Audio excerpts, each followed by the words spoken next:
Good morning, everyone. Paul Ruppel here with Fox 29 News Now. Hope your Friday is off to a great start. Happy end of the week. We're coming to you live from the Technical Operations Center here at the station. Bring you the latest updates on news from around the area and other live events as they come in.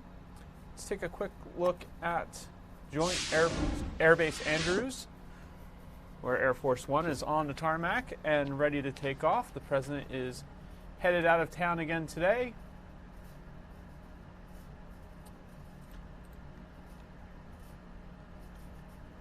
He's heading to Marietta, Georgia, and Dobbins Air Reserve Base. He'll be holding a roundtable with some supporters, delivering remarks at a fundraising committee luncheon, including remarks at the Black Voices for Trump Coalition rollout before coming back to D.C. Frequently, the president does speak from the White House lawn before he departs. Got a live shot at the White House. We're waiting to hear if the president is indeed speaking, and we'll bring you his remarks when they come in.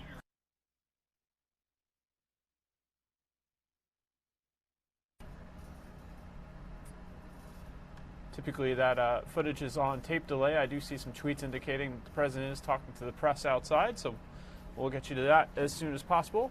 In the meantime, is someone else about to join the race for the White House? Former New York Mayor Michael Bloomberg is filing some documents today. Fox correspondent Doug Luzader has more from Washington on the potential impact this could have on the race. Rumor has it that former New York Mayor Michael Bloomberg is considering throwing his hat into the ring. I know it's late because we're less than a year away from the election for the presidency of the United States. But he's expected to file his documents later today. Now, Doug, we saw a nice headline, Bloom for more? Is there bloom for more? Yeah, I mean, that's the question he's got to be asking for himself. But, boy, I tell you, talk about waiting until the last minute. I mean, this guy is, 10 hours away from a filing deadline to enter the race, and he clearly wants to keep his options open. I know a con when I see one. Michael Bloomberg has never held back his disdain for President Trump, but can he pull off joining the race now at the last minute? A top advisor says Mike would be able to take the fight to Trump and win. And Bloomberg hasn't made a final decision yet, but he is expected to file for the Alabama primary today, the last day a candidate can do so. No, that's not what a democracy is about. Elizabeth Warren responded, suggesting wealthy candidates shouldn't be able to buy their way into the race. And the White House dismissed him. It doesn't matter who ends up running against him, the president will win. But Bloomberg's toe in the water may represent his assessment that former Vice President Joe Biden can't go the distance, opening up a lane for a moderate Democrat in a field that otherwise leans far left. So it's kind of he's selling something, but it's unclear who's buying it. The pollsters may be skeptical of a Bloomberg run, and our latest Fox News poll puts him well behind other hypothetical candidates like Michelle Obama or Hillary Clinton. Just 6% of Democratic primary voters say they would definitely support him. And even for a billionaire, there are a lot of challenges at this point. For starters, Bloomberg would not even qualify for the next Democratic debate, which is later this month. Mike and Alex. Yeah. Well, Yeah. But you're right. He's getting in there just the nick of time. Yeah, not fully committed, but Right. ready to go should the impulse strike him. Just in case. All right, Doug, you have a great weekend. Do something silly, and then we'll see you Monday. Sounds good. Thanks, guys. Thank you, Doug. As I mentioned, the president is speaking with the press right now. We do expect to get that on tape delay. A hearing he's covering a range of topics from the impeachment probe to China tariffs to former Senator Sessions, the former Secretary, Department of Justice, running for the Senate in Alabama reportedly, Ukraine, and more. So we will bring that to you as soon as it happens. The president has been relatively quiet on Twitter this morning. I have not seen tweets this morning. He did one of his last tweets last night was in response to a settlement of a case involving his nonprofit foundation, the Trump Foundation. I'll tell you a little bit about that. A judge Thursday ordered President Trump to pay $2 million to an array of charities as a fine for misusing his own charitable foundation to further his political and business interests. That was the headline, or the lead from the Associated Press. New York State Judge Sallyanne Scarpola imposed the penalty after the president admitted to a series of abuses outlined in a lawsuit brought against him last year by the New York Attorney General's office. Among other things, the president acknowledged in a legal filing that he allowed his presidential campaign staff to coordinate with the Trump Foundation in holding a fundraiser for veterans during the run-up to the 2016 Iowa caucuses. The event was designed, quote, to further Mr. Trump's political campaign, the judge said. Now, the president, as I mentioned, did issue a statement in response to this. It began, "I'm the only person I know, perhaps the only person in history, who can give major money to charity, $19 million, charge no expense, and be attacked by the political hacks in New York State. No wonder why we are all leaving." That being a reference to the president changing his place of residence from New York State to Florida recently, or announcing that he intends to. The president went on to say, "Every penny of the $19 million raised by the Trump Foundation went to hundreds of great charitable causes with almost no expenses. The New York Attorney General is deliberately mischaracterizing this settlement for political purposes." The statement goes on at the bottom to note that the president will, as part of this settlement, donate $2 million to Army Emergency Relief, Children's Aid Society, City Meals on Wheels, Give an Hour, Martha's Table, United Negro College Fund, United Way of Capital Area, and the U.S. Holocaust Memorial Museum. Before that, the president was touting the stock market that was up big. A new record, enjoy. That was almost this time yesterday. So we'll get you a look at the stock market in a little bit. In the meantime, while we wait for the president's comments from the White House lawn, which may have to come later in this show, as I mentioned, they're on tape delay. We do have some business news for you.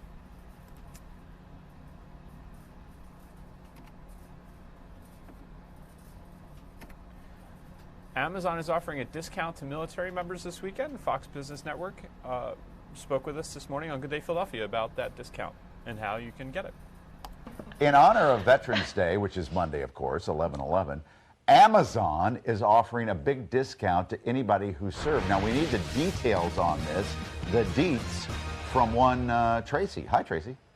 Good morning. Yes, this is a new discount, a Prime membership discount for those military members ahead of Veterans Day. It's going now through Monday, but this is for active duty troops, Guard and Reserve members. You can get $40 off the yearly Prime membership, so that brings the price down to about $79. That's a huge savings there, yes. If you already have a Prime membership, you can renew at the lower price. And this is, of course, only good for the person who has served in the military. It is not eligible for family members. You do need to go to Amazon's website to sign up and to verify that you are a member of the military. But this is all part of a bigger program that Amazon is doing to reach out to those who have served our country. They're also employing about 21,000 veterans and military spouses. So that's a major step forward. And I think it's a great thing to see these companies helping out those who have served our country. Nice report. Good information. Now, I have one question for you. Could we put up her lower third again, her name? So why did your parents do that to you? I mean, how many times have you had to tell somebody that you spell it with two E's? You mean that's not the common spelling? No, isn't it Tracie? I'm kidding. Oh, I'm of sorry. course, I've had to tell people a million times. A million times. No, it's Tracy. Yes. Oh, I thought it's Tracy was the common. Oh, that's true. Tracy. Yeah, but this is a very good question. I've asked my mom millions of times. And what's her answer? Just Wanted Nothing? something different, a unique spelling. Yes, you stand out. I don't know. It was the Tracy. 80s. What can I say? Oh, I understand what they were doing. But once you tell them, Tracy, they'll never forget it. It's true. So it's what's the weirdest pronunciation you've ever heard? Troxy? Tracy. I don't think I've ever had a weird pronunciation. Yeah. Well, I mean, obviously it's Tracy. Tracy. I think you're overthinking this a little bit. Well, no, there's no question. Yeah, okay. I'm overthinking it, but Typical. well, we love you anyway, and I mean, and Despite that, thank you very much. I appreciate it. I mean, I have an extra E too, Tracy, in Holly, Holley, and I always have to tell people. So. and people think that's her first name. Yes. I Hey, get Mike. that a lot. Hi, Holly. Yeah, I do get that. Have a good weekend. We'll see you Monday. Thanks. Bye-bye. Thank you to Tracy Carrasco there for that report. Right now, you're looking at the stock market, currently down about 38 points. Dow Jones Industrial at 27,363. Of course, it was in some record territory yesterday.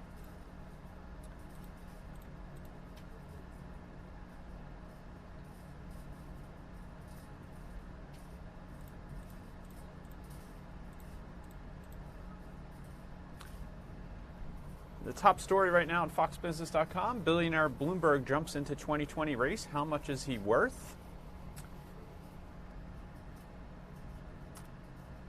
Another story says U.S. recession odds are dwindling, key indicators show. I believe some of the upward movement yesterday in the stock market and downward today have been attributed to some conflicting reports about whether the president is willing to reduce the tariffs on China as part of the trade deal. Yesterday, one of the president's top advisors on the China negotiations shot down Beijing's hope in the trade deal, according to the headline at Fox Business Network. But right now, the stock market opening down about 44 points.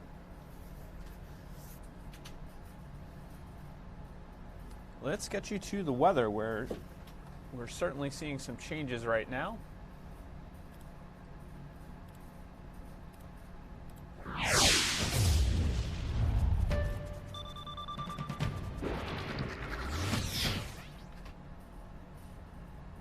If you've been outside, you know these figures are accurate. These are the wind chills right now, as that cold air follows the rainy afternoon and evening we had yesterday. Much of the day for some parts of our area. 30 degrees, it feels like 30 degrees right now in Philadelphia. Let's get you a look at Ultimate Doppler radar. Over the last 3 hours, you can see that rain pulling away, just a little bit of the white stuff to our north and west. Even a little pink in that rain as it pulled away from just north of Monmouth County, just above Trenton. So we're getting into that season, folks. Here are your current temperatures. It's 40 right now in Philadelphia. Mix of 40s and 30s, as cool as 25 up in Mount Pocono, but as we showed you, the wind chills making it feel much cooler, as much as 10 degrees cooler in the city right now, and feels like 11 in Mount Pocono. Your northeast temperatures, 38 in Philly, 30s and 40s along the coast, back to the north and west in Toronto and Rochester, 20s, Burlington 28, a little bit warmer in Baltimore, 44. U.S. temperatures right now, 70s in Florida. They were in the 80s yesterday at this hour. 69 New Orleans, only 53 in Houston, 53 in San Francisco, 45 in Portland.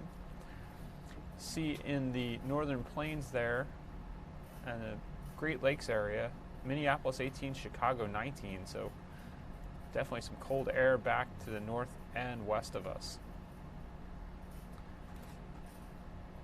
Here's a 24-hour temperature change. Let me check, that may be outdated.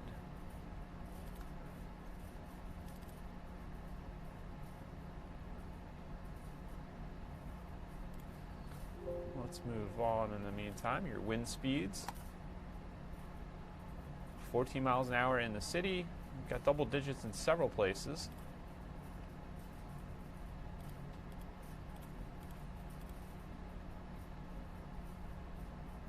Yeah, as I suspected, that 24-hour temperature change was that's the next 24 hours. Yeah, I think that is current, actually. Wind speeds in double digits in some places. Wind gusts to 21 in Toms River, 22 in Wildwood, 20 in Georgetown. But see all those arrows coming from the north? That's what's bringing the colder air down to us. Visibility is still pretty good. And our cloud cover is decreasing.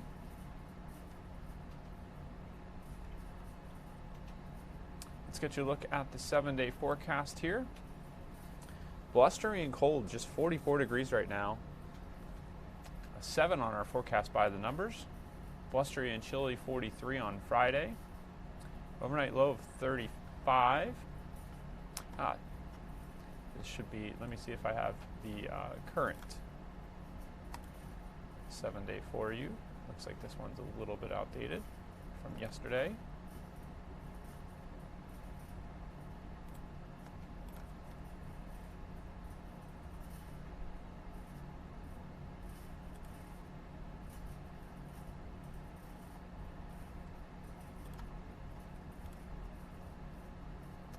Nope.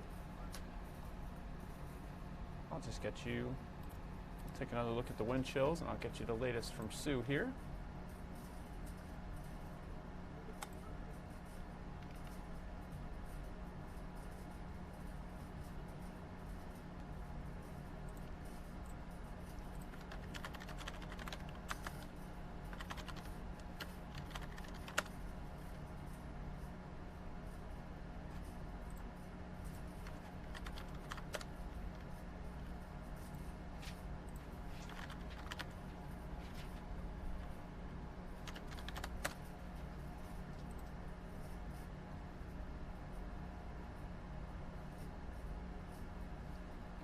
There we go. We have it on our website right now. Friday will be blustery and cold, 43. 7 on our forecast by the numbers. Same for tomorrow.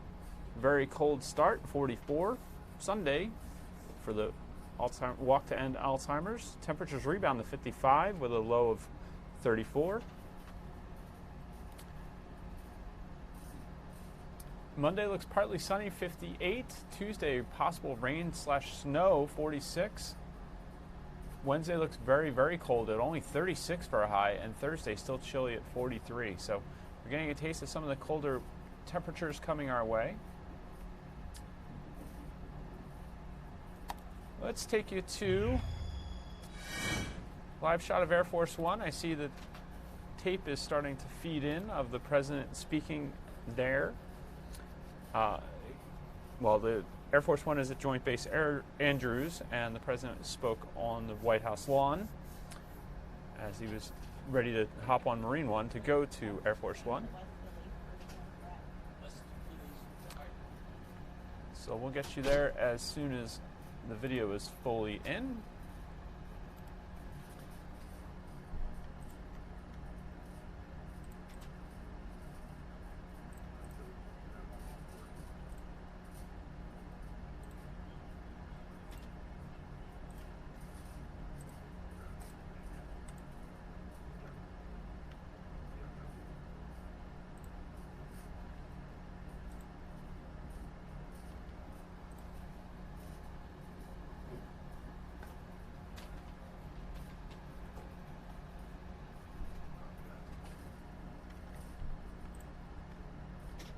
In the meantime, we'll get you to a local story or two. Cover a little bit of breaking news while we wait for this footage to get underway.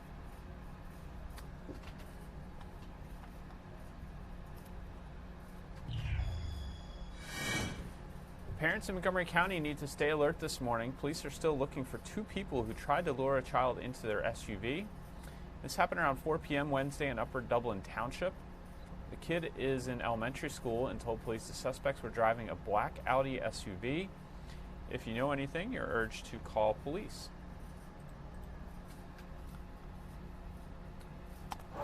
In Bucks County, it's day 3 of the murder trial against Sean Kratz. He's accused of helping his cousins kill three of his four murder victims and burying their bodies on their family farm.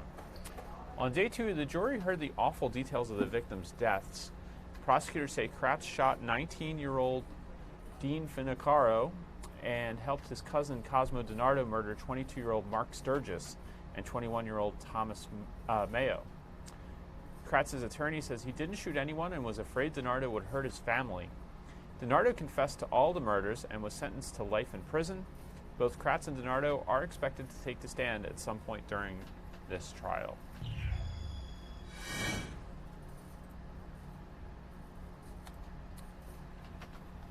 Let's get to the next video there. In Berks County, a nursing assistant at the county-owned Berksheim nursing home is accused of taking photos of 3 recently deceased residents and sending the pictures to her ex-boyfriend and others.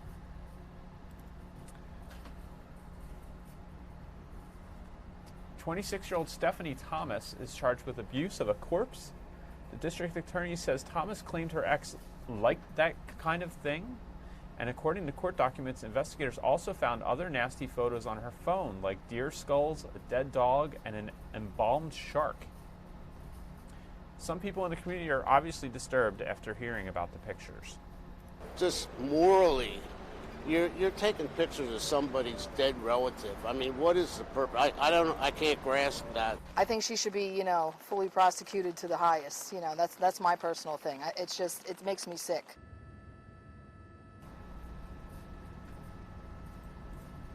Abuse of a corpse is a second-degree misdemeanor with a maximum punishment of up to 2 years behind bars, but the DA says because Thomas has no prior record, any conviction would lead to a lesser punishment.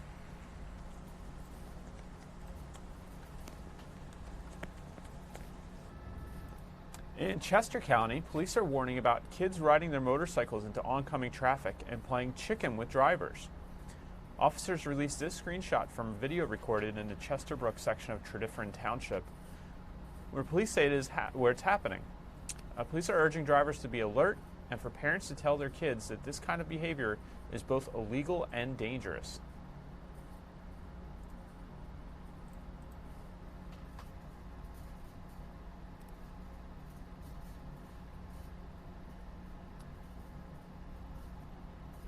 All right, let's go live back to Joint Base Andrews, where Marine One has landed, and the president is going to be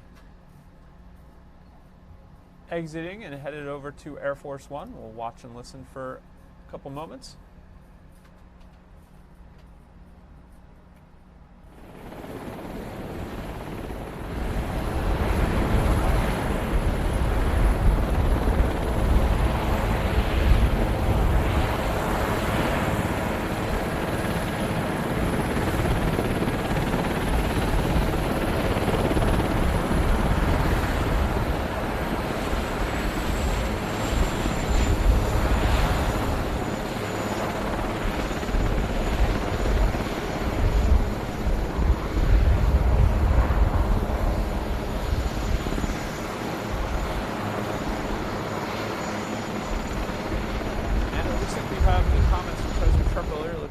To those on tape playback.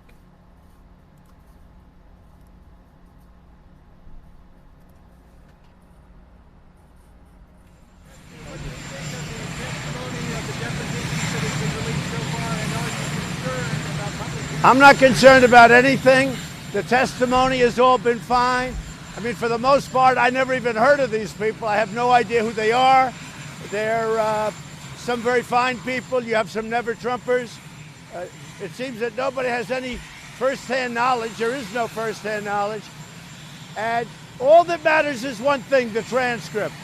And the transcript is perfect. Mark Levin last night on television, who's a great constitutional lawyer, he broke it down. He said, what Trump said, and he was respectful, he said, President Trump.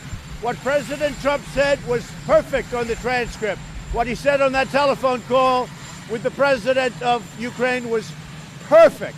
He said nothing else matters. And what he said was perfect. And he analyzed it, every line, every paragraph. It was not complex. It was perfect. Nothing else matters. With that being said, every one of those people cancel themselves out. So what they do is they go all over Washington.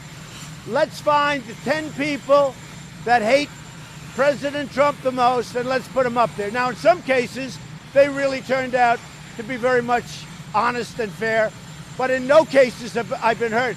In no cases that I see have I been hurt. So, Mr. President, what do you say to the millions of people who don't believe you?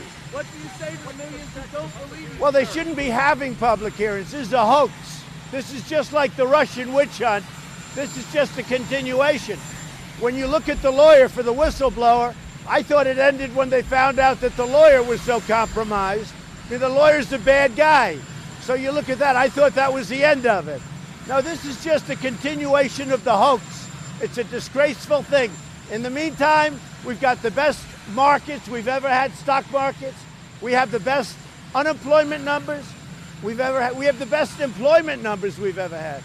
We have almost 160 million people. We've never been even close to that. So we're doing it, but unfortunately, you people don't want to talk about that. China, can you tell me whether a tariff rollback will be part of the phase one? Well, they'd like to have a rollback. I haven't agreed to anything. China would like to get somewhat of a rollback, not a complete rollback, because they know I won't do it.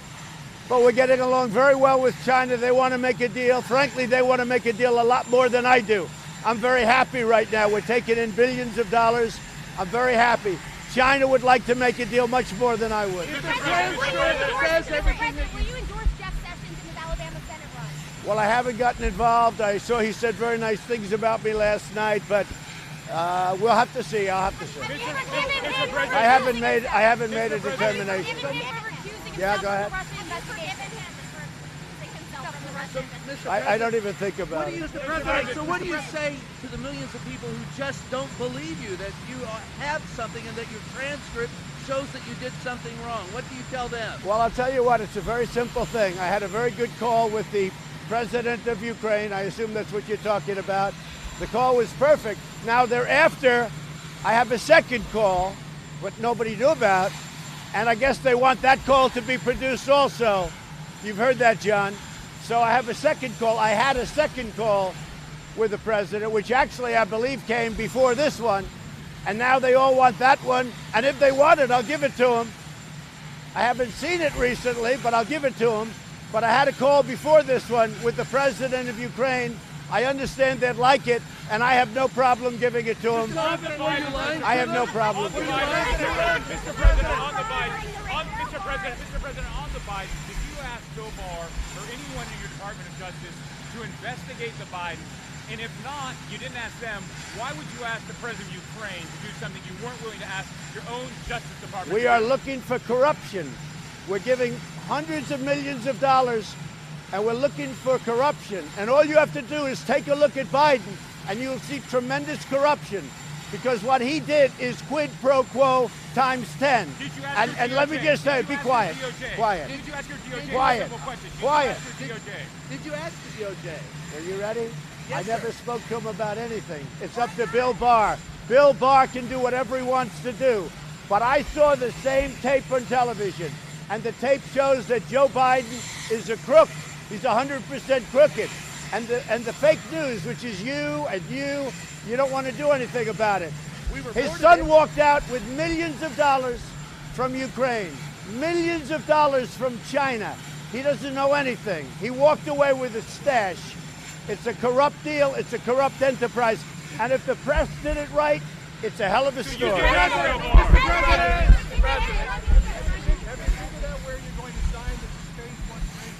Well, we're looking at different, assuming we get it. You know, I never like to talk about things until we have them. But it could be Iowa or farm country or someplace like that. It will be in our country, but it could be someplace like that, John.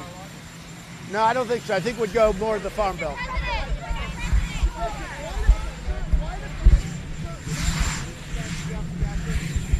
I won't. I'll see how it all goes. You have some very good candidates. Look, Alabama's a place where my approval numbers are very good. I think I won by 42 points. I love Alabama. I'm going to go watch a very good football game on Saturday, which is tomorrow. with LSU. That's going to be great. We'll see what happens. He's got tough competition. I mean, you have the football coach, Tommy, is doing very well. You have some good people running in Alabama. Let's see what happens.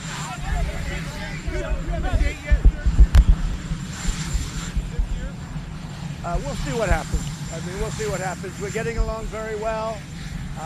They want to make the deal far more than I do. I will tell you, they want to make it far more than I do. But we'll see what happens. We're taking in right now, and you know, as a reporter of finance, you know what I'm saying. They've devalued their currency, and they ate this tariff. We're taking in billions of dollars in tariff money from China. I like our situation very much. They want to make a deal much more than I do, but we could have a deal. Cooperman said this week that if you can't change your behavior, you probably shouldn't run again in 2020. What do you say to that, sir? Well, no, you've really shaped my behavior, because from the day I came in here, I've had problems with phony stuff, like a phony dossier that turned out to be false, like false investigations that I've beaten. So a lot of my behavior was shaped by the fake news and by the other side. That was a lot of my behavior. The fact is that we created the greatest economy in the history of our country. With all of that stuff going on behind me, nobody else could have done it. Rush Limbaugh said he doesn't know a man in the world that could have done what Trump did. I don't know Leon Cooperman, but whoever Leon Cooperman is, I know of him. He can have his own view. But in the meantime, I'm making him rich, and I'm making a lot of other people rich, including the working man and woman. They've never done so well as they've done right now. Our jobs are the best they've ever been. Everything about our economy is just about the best it's ever been, including unemployment. So I think in light of all of the things going on, and you know what I mean by that, the fake news, the Comeys of the world, all of the bad things that went on, it's called the swamp. And you know what happened? And you know what I did? A big favor. I caught the swamp. I caught them all. Let's see what happens. Nobody else could have done that but me. I caught all of this corruption that was going on, and nobody else could have done it. On top of that, we have the best economy, greatest economy we've ever had, the best job numbers we've ever had, African American, Asian American, Hispanic, the best ever. So I think we've done a great job. And tell Leon, who I've seen, but I don't know, tell him congratulations, because he did very well with Trump. Mr. President. We're dealing with India on a lot of different things. Prime Minister Modi is a very good friend of mine. You saw me in Houston. You saw me at the event. 55,000 people. It was great. And we have a lot of things happening with India. We have a very good relationship with India. He wants me to go there. I will be going at some point to India.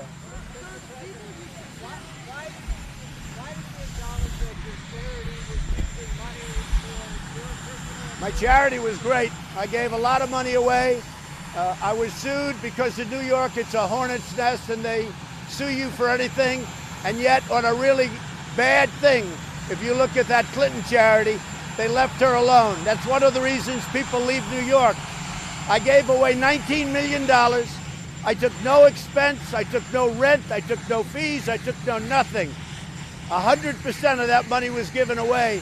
And I had to actually go through a process for years with New York, because you know why? New York is a corrupt state. It's a corrupt state. It's a shame. I gave $19 million away. And what happened is, instead of saying, thank you, great, they hit me with a lawsuit. And it was started by a man who had to get out because he beat up women. That's the kind of a place it is.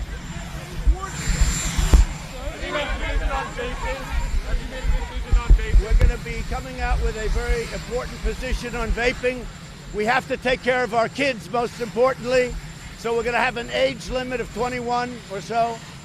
But we'll be coming out with something next week very important on vaping. We have a lot of people to look at, including jobs, frankly, because, you know, it's become a pretty big industry, but we're going to take care of it now. There's also, you know, when you mention vaping, you're talking about e-cigarettes, you're talking about a lot of different things, but we're coming out with a big paper next week.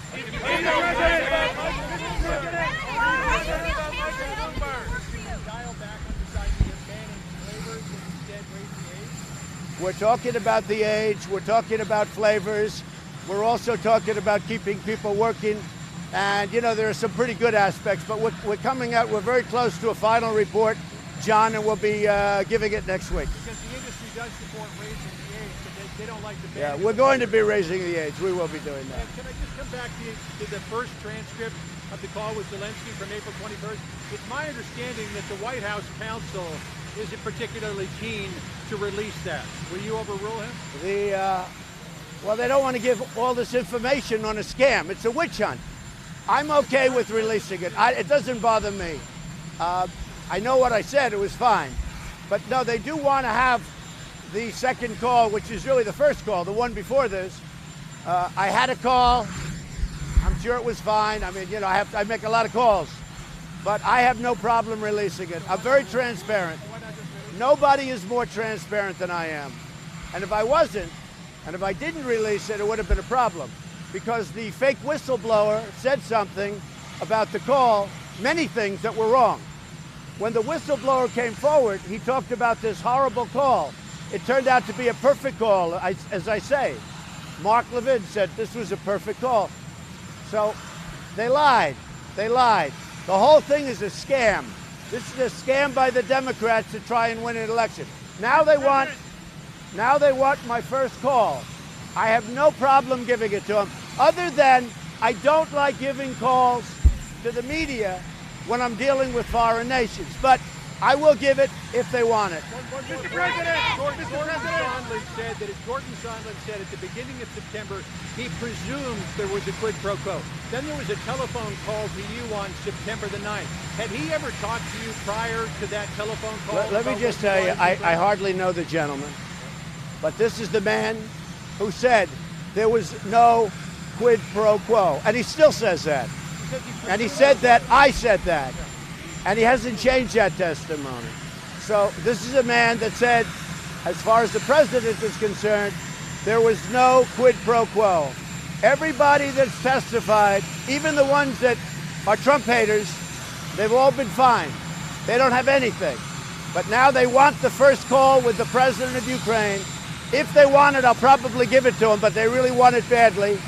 If they want it, I will probably give it to them. I don't like doing it because it sets a bad precedent, John. Because every time President Xi calls or somebody calls from China, if I speak to Kim Jong-un, are they worried about me giving the call? But in this case, because the press has been duped into a hoax, and in some cases have really started the hoax, I will give the letter if they want it. But I do say this about that call. I think that's a very revealing call. You've been invited to Russia for the May Day parade. That's right. I was invited. I am thinking about it. It's right in the middle of our campaign season, but I am thinking I would certainly think about it. President Putin invited me to the. It's a very big deal. Celebrating the end of the war, etc., etc. It's a very big deal. So I appreciate the invitation. It is right in the middle of political season, so I'll see if I can do it. But I would love to go if I could. Bill Barr and the DOJ are not denying that you asked him to have a press conference. Well, they're not saying anything. Let me just tell you. I never asked him for a press conference. It's fake news by the Washington Post, which is a fake newspaper. It's fake. It's made up. And if I asked Bill Barr to have a press conference, I think he'd do it. But I never asked him to have a press conference. Why should I? You know why I wouldn't do it? Because the phone call was perfect. Just read the transcript of the phone call. Nobody has to have a press conference. I think if I asked him, and by the way, we confirmed, I never asked him. I think if I did ask him, I haven't said this yet, and I don't think I will. I'm sure I won't. But if I asked him to have a press conference, I think he would. With that being said, it's fake news. They wrote a fake story. We told them that before they wrote the story. But today, when you tell the press something, it's meaningless because they write whatever. It's all fiction. And I'll tell you, they don't have sources. You know what they do? They make it up. Not everybody, not John, not everybody, but they make it up.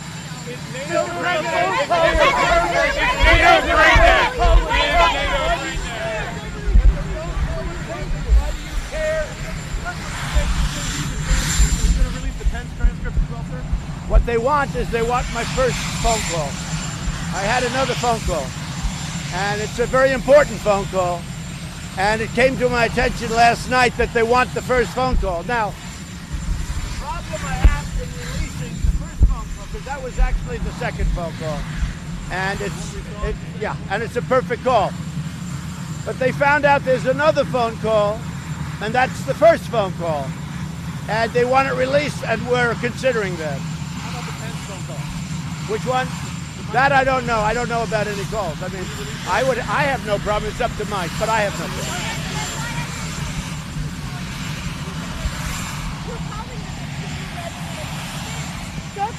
Well, you know what it is, really? It's a crooked deal. This is like the fake dossier. This is like everything else. These are crooked people. They lost an election, and they lost it big. It was really a landslide from the Electoral College standpoint. And they lost it big, and they still haven't recovered, and they're going to lose again. And what they're trying to do is weaken me, but it's actually made me stronger. And interestingly, if you look at the polls that just came out, my polls are up. The fundraising is through the roof. It's never been this high. We just said fundraise because people are angry about it.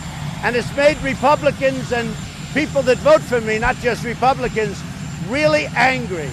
They've really become angry because it's a hoax. And I'll tell you, the whistleblower, I call him the fake whistleblower. He gave a fake report of my phone call. And when I did it, all of a sudden, when I released that call, all of a sudden everybody disappeared. The whistleblower disappeared. Whatever happened to the second whistleblower? Why isn't the first whistleblower going to testify anymore? You know why? Because everything he wrote in that report almost was a lie. Because he made a phony phone call. My phone call was perfect. He made it sound bad. That's why I had to release. So the whistleblower is a disgrace to our country, a disgrace. And the whistleblower, because of that, should be revealed. And his lawyer, who said the worst things possible 2 years ago, he should be sued. And maybe for treason, but he should be sued. His lawyer is a disgrace. And then ask him this, where is the second whistleblower, right? Where is the witness that gave the whistleblower the information? They all disappeared because Adam Schiff is a corrupt politician. He's corrupt. He made up a speech and he put my voice in it. He made up a speech. Had nothing to do with what I said. Adam Schiff is a corrupt politician that's not giving us due process, not giving us lawyers, and despite all that, we're kicking their ass.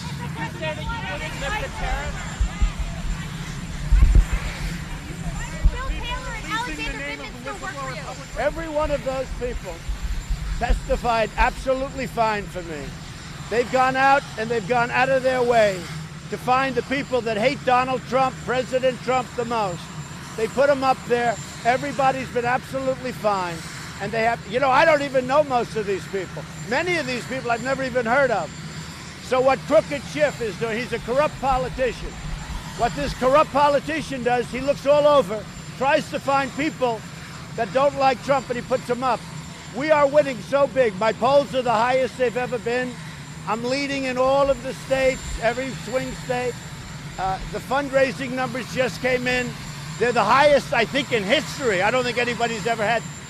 And I'll tell you what, we are winning so big because we're going along. These are corrupt politicians, and that includes Nancy Pelosi. She's a corrupt politician. She should go back to a district which is horrible. It's filthy. It's drug infested. The stuff's being flown out to the ocean. It's being wiped out to the ocean through their drainage systems. You got to see what's happening in San Francisco. Nancy Pelosi ought to focus on a district, but these are corrupt politicians.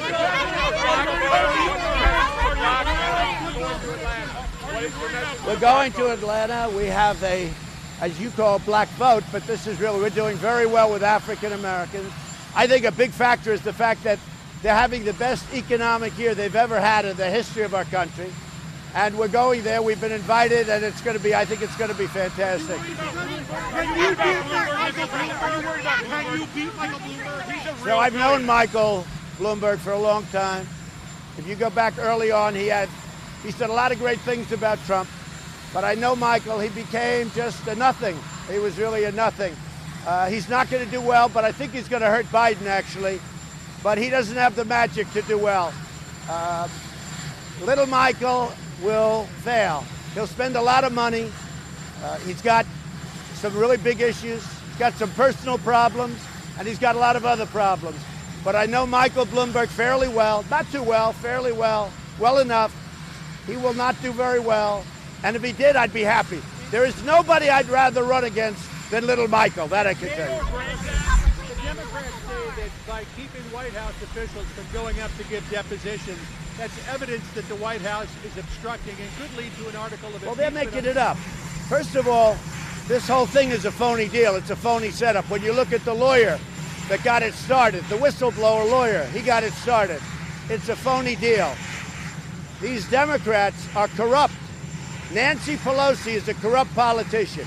Shifty Schiff is a double corrupt politician. He took my words on the phone call, and they were so good, he totally changed them. He went before Congress. He made a speech before Congress. And in the speech, John, he said things that were horrible. It bore no relationship to the call. And then later on, he was embarrassed. Let me tell you something. Schiff is a corrupt politician. And our people know it, and they know it too, by the way. Just so you know, we have the highest poll numbers. We have the most energy. I was with Mitch McConnell and a whole group of people last night.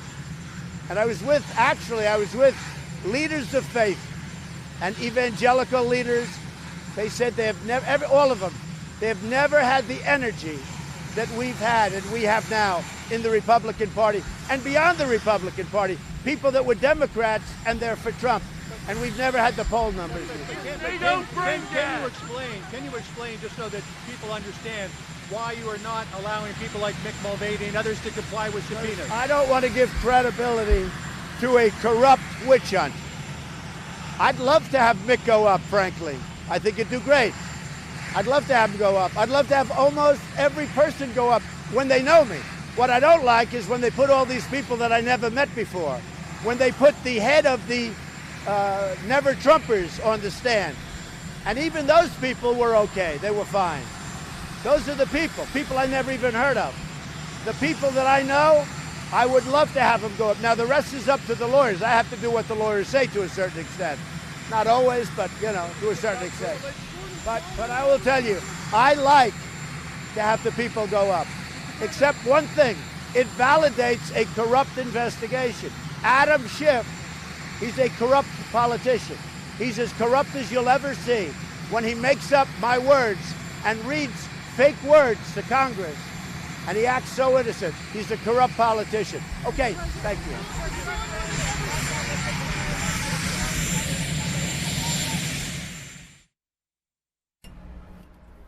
Hello again, Paul Ruppel here with Fox 29 News Now. You've been watching the president's remarks from the White House lawn before he took off for Georgia, well, Marine One to Joint Base Andrews and then to Georgia.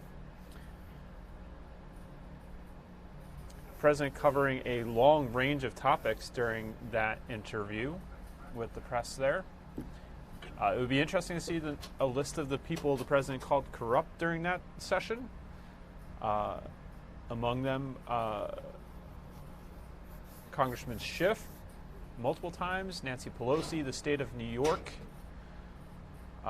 said that, well, let's get to some of the news first from his remarks. So he's considering releasing the transcript of an April call he had with Ukrainian President Zelensky.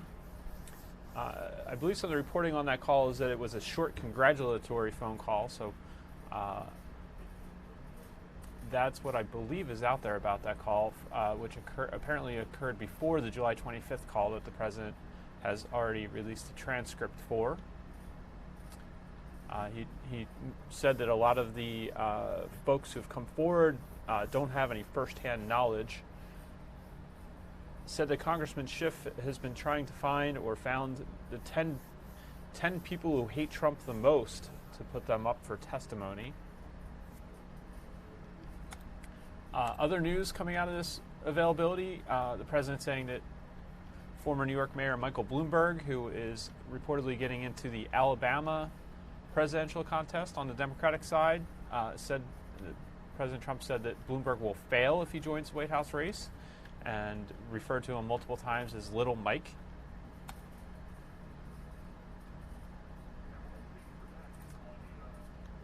I believe the president may have, from several reports I'm seeing, I might have missed this, but mentioned that his administration next week might announce an age limit of 21 for vaping. Of course, the president did call the state of New York corrupt. That comes the day after the president's legal team reached a settlement with the state of New York to pay $2 million to charities to settle a lawsuit over some of his the actions of his the Trump Foundation. The president mentioned he may be going to India at some point, and maybe even to Russia's May Day parade. I think that's when he said may occur during some election periods. Generally, the president blamed the media for shaping his behavior during some of his remarks. And then there's some fact-checking that's occurring on Twitter. The president said he thinks he won Alabama by 42 points. It was 28 points, if I heard that exchange correctly.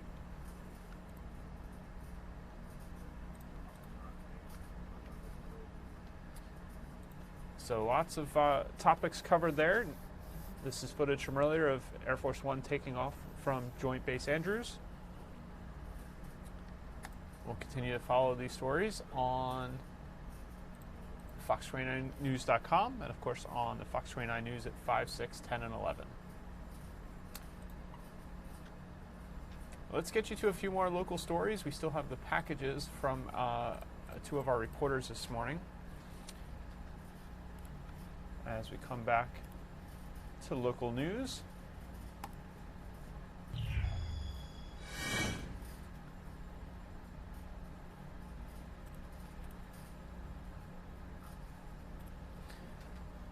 A Gloucester County couple woke up to disturbing video on their doorbell camera. Fox 29's Steve Keeley has this report from Gloucester County, from Glassboro. Look, we're right across Route 322 from the Rowan University main campus, and there's a neighborhood over here interspersed with frat houses. So that's why this young couple with two kids got this surveillance camera, because the college kids can be rowdy at times. But here we are 3 weeks from Black Friday exactly, when we'll likely see new videos from home surveillance around Christmas time capturing porch pirates stealing those just delivered packages. But here in Glassboro, this family's just installed home surveillance system just 1 week before, captured a porch pervert touching his package. Sunday morning, 5:30 a.m., real close to campus here. This young father and wife see their first home surveillance video of a middle-aged guy, hands midway on his body, wearing nothing but those lovely ladies' high-heel pumps. This guy's approaching our house. They're looking at it. And it's like, he's not dressed. This guy's naked, and there's a naked guy walking up to our house, and he's got his hands down there, kind of busy, and. It was shocking. He's looking around, looking left, looking right. He's kind of scanning the house, playing with himself, and then he saw the camera. His eyes made contact with the camera, saw the red lights from the infrared light, and that's when he turned to walk back to his car. So the family, since we are in the Christmas shopping season, did put up their Christmas wreath. That was on their front door. He was looking at that first, and then noticed to the left of the door, right above their shutters on their front porch window, their brand new surveillance camera with its infrared light blinking. And that's when he said, uh-oh, I might be on video. Let me get out of here. So Glassboro police took the 3 best still pictures they could get from this video, put it on their Facebook page, hoping to soon add a middle-aged man's mugshot after getting a good tip. And they also would add something that was ensemble with those pumps, a nice shiny pair of bracelets called handcuffs. And thankfully, Alex and Mike, mugshots only taken from the waist up down here in Glassboro. So that's all we'll see when we see him next, hopefully. Thank you to Steve for that report.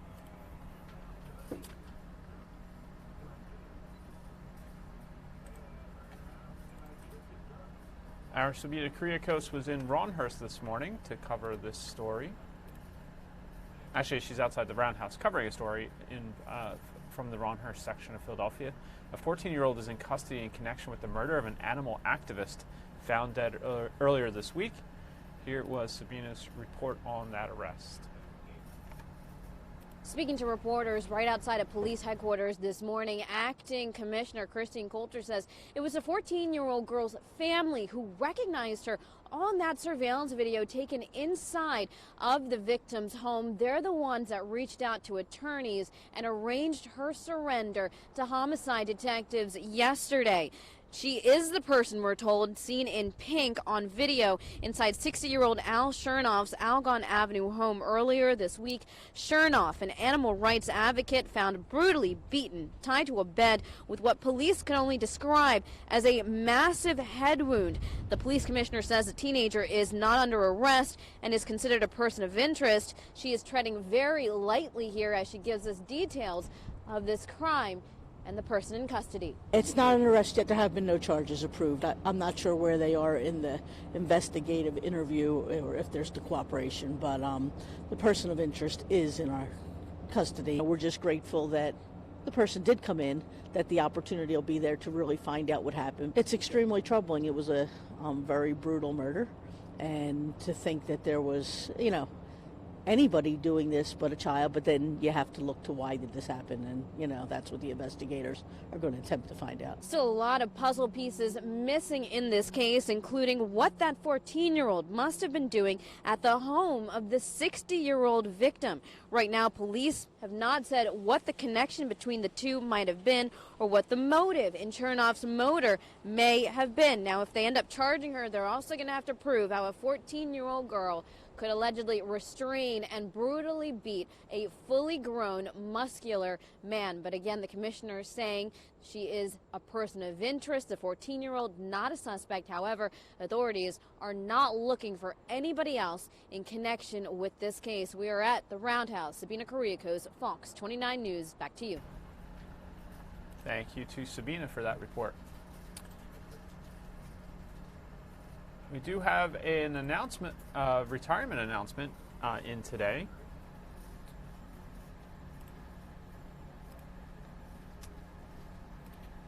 Upper Darby Police Chief Michael Chitwood is expected to retire after more than a half-century in law enforcement. This according to the department's Facebook page. Chitwood earned more than 70 commendations over 55 years of service to 4 police departments. He joined Upper Darby Police as the superintendent in August 2005. There's no word yet on when his last day will be. The department hailing Chitwood for his wisdom, guidance, and leadership. Here's some more from... So let's have this man stand out in the cold. He's superintendent up there in Upper Darby Police Force, Michael Chitwood. Oh, you're inside. Oh. And he's got long sleeves. He's cozy. Well, goodness gracious. I have to admit, we were so sad to hear the news. It kind of shocked us. Well, we guessed. Retirement is a good thing. It is a good thing, but we want you around. Right. Congratulations, I guess, Superintendent. Thank you. Thank you. 55 years is a long run. Is that enough? And I'm very lucky and fortunate to be able to do that. Well, why now? It's time. It's time. There's been a change in administration, and I want to see the newly elected people bring in their own person. I think there's a lot of talent in this police department. I groomed individuals to be my successor, so we'll see what they do. But again, I mean, I can't thank everybody for my long tenure. Speaking of long tenure, I mean, 55 years, and as you're speaking to us, seeing all those awards, build the wall behind you, it has been quite a career, hasn't it? It certainly has. It certainly has. If I told somebody if I wrote the real book, I'd have to move to a third world country. But we love that you keep it real, and I think, especially when I first moved here, I was taken aback. I was like, look at him. He's so, calling people scumbags and, oh, this guy, bum, let's get him off the streets. You kept it real. He's always honest. Mm-hmm. Yeah. One of the things that I have to say, that the majority of people that I've met, and no matter where I've been, are good, decent, God-fearing people. There's that 5 to 7% who I call names at, and you know, they should be in jail. Maybe the jail should be on top of them, but overwhelmingly, the greatest percentage of people are good people. But think of how many crime scenes you've been to. Oh, somebody's calling you now. Congratulations on your retirement. Yeah, they're probably just hearing the news. It's happened all morning. I bet. You're loved. How do you not take that home with you? All the things you've seen over 55 years. Well, I think early on in my career, I did. Yeah. I did, and it led to a lot of internal problems.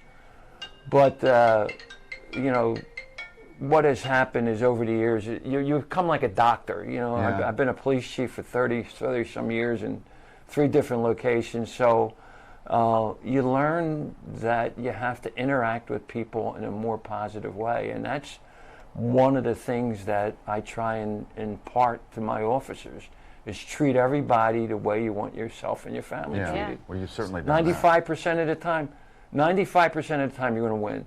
5% Yeah. you're not going to win, and that's what you're trained to do. So what are you going to do next? But it's all about people. You're going to take a trip, head to the beach, relax, read a book? You know, I don't know. Well, obviously, I'm up every morning at 3:30. I'm in the gym. I'm on my bike. So I don't know what the future holds. I think I have another career in me. Okay. But we'll see. I think so, too. We'll see what happens. And I think it's in television, actually. I would agree. I'll be an anchor. Is that what it is? Well, you've already done segments with us. You had your own segment. Mike, Alex, and Chitwood. How's that? Mike, Alex, and Chitwood. Sounds good. Has a ring to it. But it sounded like you were hitting it maybe at the bit. You're not being asked to leave, are you? No. This is your deal. You know, 55 years is a long time. My next birthday, which is in January, I'll be 76. You know, how much, give somebody else a shot. All right. You've given me an idea. It's time to go. No, hold on now. No. We can't handle both of y'all leaving at once. All right? Two Michaels out on the same day. No, let him have his moment. Okay. Thank you, Superintendent Chitwood, for your service. 55 years. Yes. That's amazing. Thank you. Thank you for everything. You'll be joining us, I'm sure, many times. Right. Don't be a stranger. We'll still be calling. Okay. Don't you worry. Thank you to Superintendent Chitwood for joining us for that segment this morning.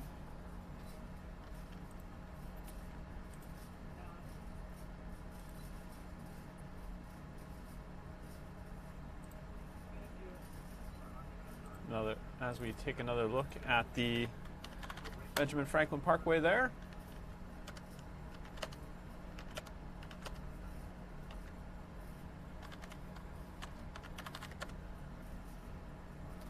Dr. Mike also joined us this morning to talk a little bit about the injury to Ben Simmons, I believe he talks about in here, and hand washing.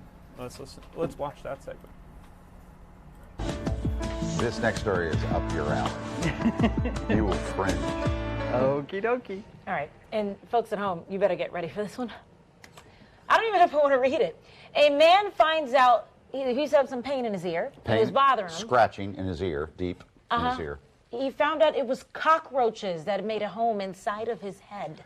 Yes, a mom cockroach and her babies. Oh. 24-year-old man reportedly asked family members to check in his ear with a flashlight because there was some scratchy feeling there inside of his ear. So they shined the light down his ear canal, and I'm over here. And they found that there was a mother cockroach and 10 baby cockroaches running around inside of his ear. Mm. Yeah, that guy was living in China. How did the mother fit? Wouldn't the mother be too big to be up in there? Well, the doctors. The babies, I get. Yeah, it was a fairly big roach.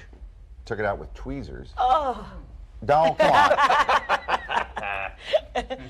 And there was a similar story out of the state of Florida, and the person who had the roach in, I think it was a woman, last name Holly. Okay, you're making jokes. No. Really? Samantha, look at it. What was was it a man or a woman? But the last name is Holly. H-O-L-L-E-Y. How was it spelled? E-Y. E-Y? Yes. Is that my cousin? There's a Holly down in Florida who had a cockroach in her ear. Well, it wasn't me. Let me just say that. Wasn't me? Oh, yeah. Wow. Yeah. Huh? And it sounds painful. Huh? Yeah. How does that even happen? So, flu season is here. Yes. And we have this debate. Is it better to wash your hands with soap and water like the old school days? Because Dr. Mike always says, wash your hands. You need to wash your hands. But I do this. I use hand sanitizer. It is easier. It's faster. When you're at a hospital, on every floor, they have hand sanitizer outside of almost every hospital, and you go squirt, squirt, squirt, squirt. So which is better?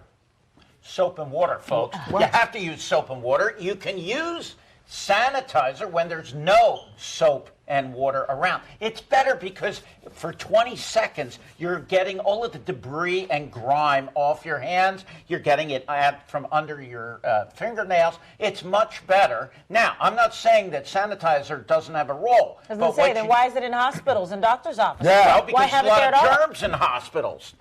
So that's why. So we have it outside of rooms because you don't want to go from one room to the other. But you really need to wash your hands, folks, especially this time of year because there are viruses and things like norovirus and bacteria that are on doorknobs and all kinds of So I understand why there's sanitizer outside. You can't have a wash basin outside every room. So it's better than nothing. It's better than nothing. Right. There's a role for this. You keep it in your car, that sort of thing. But remember, you need to make sure that you wash your hands with soap and water, and that is the best way to prevent illness. Because then what you do is if you have bacteria and viruses on your fingers, you touch your eyes, All right, we it's a got problem. All right. So Ben Simmons, he fell down the other night. Where were they playing? Utah. Yeah. And he hurt his AC joint. And I go, well, that sounds like a leg. What is an AC joint in your shoulder? Well, I brought a shoulder with me. All right. Well, that's why. So we watch areas. He hurt his shoulder. Yeah. And basically what he did was he injured this joint right here. Now, the shoulder is this beautiful, amazing piece of machinery here. The acromioclavicular joint, AC joint, right there is where he sprained it. Now, the good news is the doctors are saying it's a grade 1 sprain, meaning that nothing has dislocated or been torn, and it should be a quick recovery. But this is a common injury, especially if people fall to the ground. Is he putting a brace on it, or how would they do it? Usually just tincture of time will get this better, all right? A tincture? A tincture. You know what tincture is? I thought it was an ointment. No.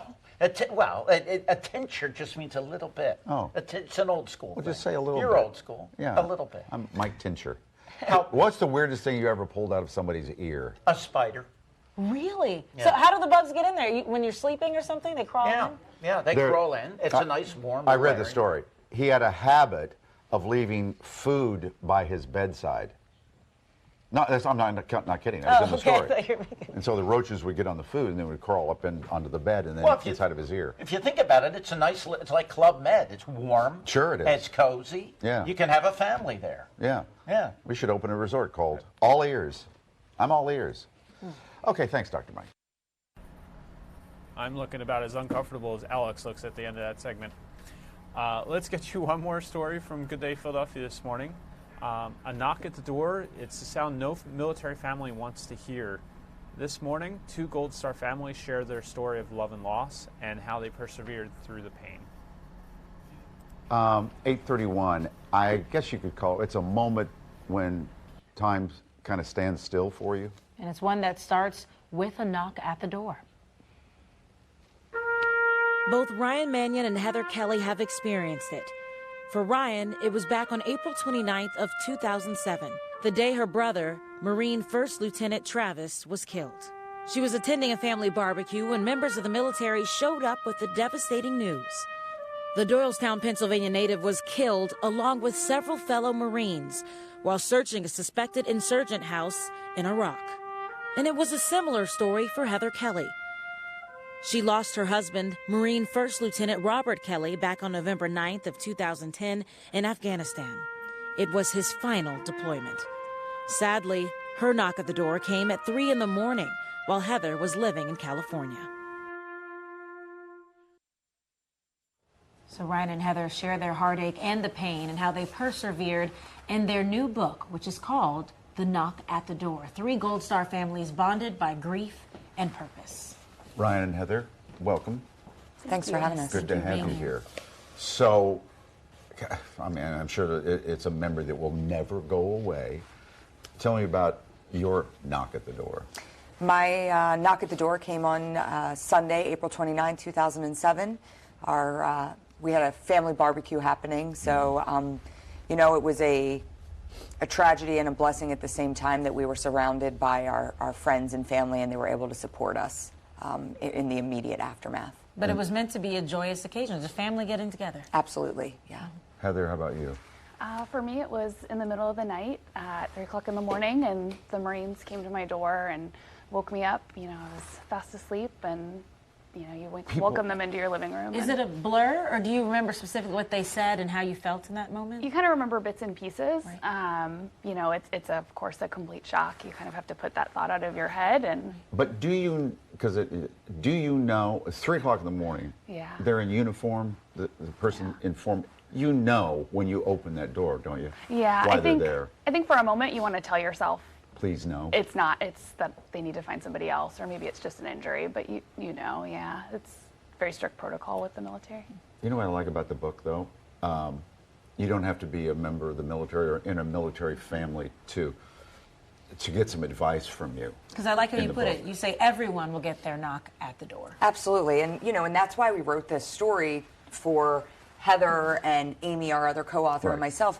We got a literal knock at the door to tell us that our loved one had been taken from us. But this book is about everyone who will face a knock at the door. I mean, each of us, if we live long enough, will face adversity and challenges and tragedies in our life. And really, we wrote this story to share that the most important thing is not about that knock, but how you respond to it. Well, how do you respond? How did you respond?